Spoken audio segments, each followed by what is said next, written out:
While 96% of the population is emotionally hijacked by a past they can never get back, your brain simply refuses to abandon the present. They've called you cold, insensitive, maybe even broken. But science has a much more dangerous name for what's happening inside you. Radical evolutionary efficiency. Picture the classic scene you've seen 1,000 times. An old song comes on. The air grows thick with this collective melancholy, and everyone around you just closes their eyes, pulled into a hypnotic trance of longing for the past. They're time-traveling to a place that no longer exists, trapped in a reward loop for something that's long gone. But not you. You remain there, a surgical observer. Your mind registers the data, identifies the memory, but that wave of emotion that's supposed to pull you under? It breaks long before it ever reaches the shore. You're not a passenger on this ride. You're the pilot, in complete control of your own reality. You watch their nostalgia the way a biologist observes the irrational behavior of a herd. It's a functional curiosity, but ultimately a primitive dead end. If this sounds like you, you've probably spent years wondering what was wrong with you. The short answer?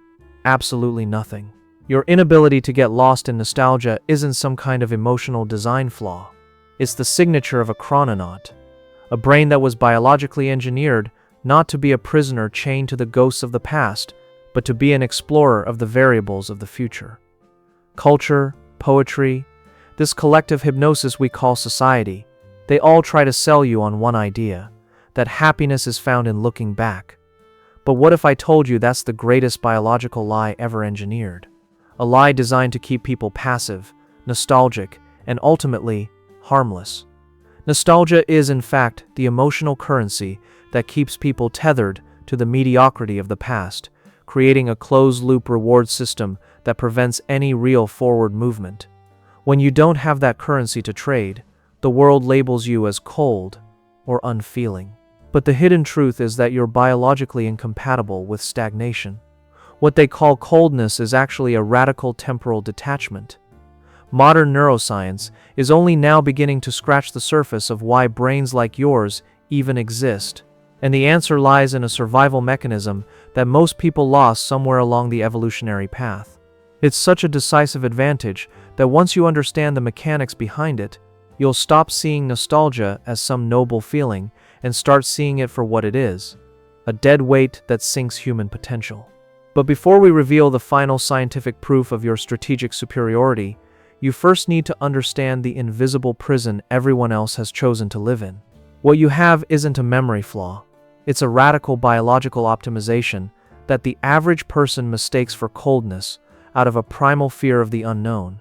This isn't a theory. It's cutting-edge neuroscience. Back in the 70s, a researcher named Endel Tolving proved that knowing something happened and reliving the emotion of it are two completely separate processes in the brain. While the average brain fuses these two functions into a tangled mess of emotion, yours has mastered the art of separation.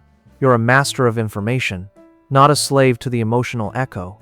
You extract the data, the practical lesson, and the coordinates for your next big move, and you discard the rest like the toxic waste it is.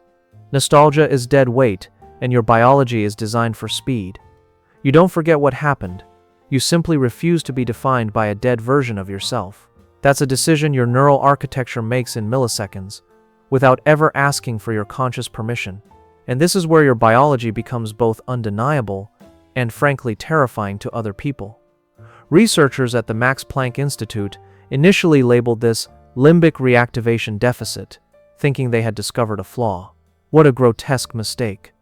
They were looking at a superpower and trying to treat it like a disease. They thought you couldn't feel the past, when in reality, your brain was already busy operating in the future, calculating escape routes and attack vectors with the clean data it had collected. The modern world wasn't designed for you. It's been engineered for the average mind, a mind that's been deliberately hooked on nostalgia. Music, movies, social media. They act like hypodermic needles, injecting the past directly into the population's bloodstream to keep them predictable. A nostalgic brain is a passive brain. It doesn't create anything new. It just recycles the old.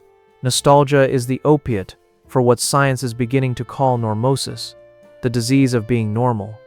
And you You're immune to that drug.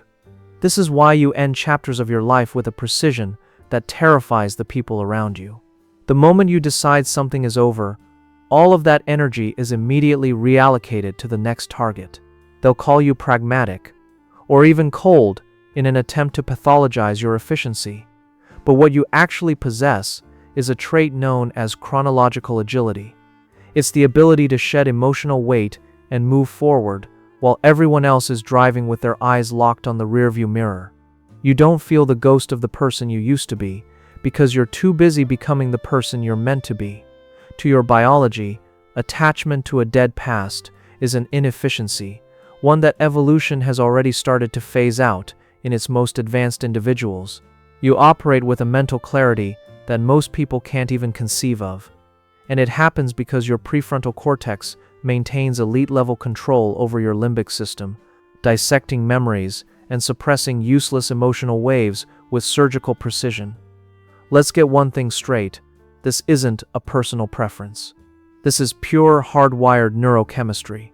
In the average brain, looking back at the past triggers a release of serotonin, the chemical of comfort and safety. Your brain, however, is wired to release a hit of dopamine when you're mapping out the future. You're not immune to emotion. You're addicted to progress and the reward that comes from taking action. That clarity you have, the kind that unnerves other people, it's not coldness, it's the most advanced form of neural resource management on the planet. What the Max Planck Institute once labeled a deficit is actually a power transfer. The energy most people waste reliving yesterday, you channel directly into your frontal lobes to anticipate outcomes and strategize your next move. You are an exploration vessel in a world built for ships that never leave the harbor. Your mission isn't to try and feel what they feel, it's to leverage your superior biology to dominate environments that are built for mediocrity. Use your time translator to be the guardian of facts while everyone else is drowning in feelings. Use your prospecting weapon to force every conversation toward the next move, shattering the inertia of the past. You're resilient by design because your brain doesn't hold on to junk. If you've made it this far, your brain wasn't searching for cheap comfort or validation. It was looking for a tactical field guide. Most people would have clicked away by now, looking for something to make them feel warm and fuzzy. But you stayed for the strategic briefing. You're not on this journey alone. There are others out there wired just like you, scattered across the globe. I want you to use the comments right now. Tell me what was the one decision you made, based purely on forward-thinking logic, that made everyone else call you cold. If you recognize this mental blueprint in yourself, if you're instinctively mapping out the next move while the rest of the world is mourning the last one, then this is your command center. That subscribe button isn't just a button, it's your enlistment in the task force. And the like, that's not for me. It's a flare signal for the algorithm to find the others, the minds like ours who feel like they're operating alone. Every single interaction here is a rescue mission for someone out there who needs to know they're not broken. If today made the why of your biology clear, the next step is to master the how to weaponize it. The video appearing on your screen right now is your next tactical manual. It's going to teach you how to turn that emotional detachment into your single greatest asset in negotiations and conflict. And if you think today's truth hit hard, what's waiting for you in that next video will permanently change the way you play the game. You weren't born to fit in. You were born to dominate, and now you know exactly how.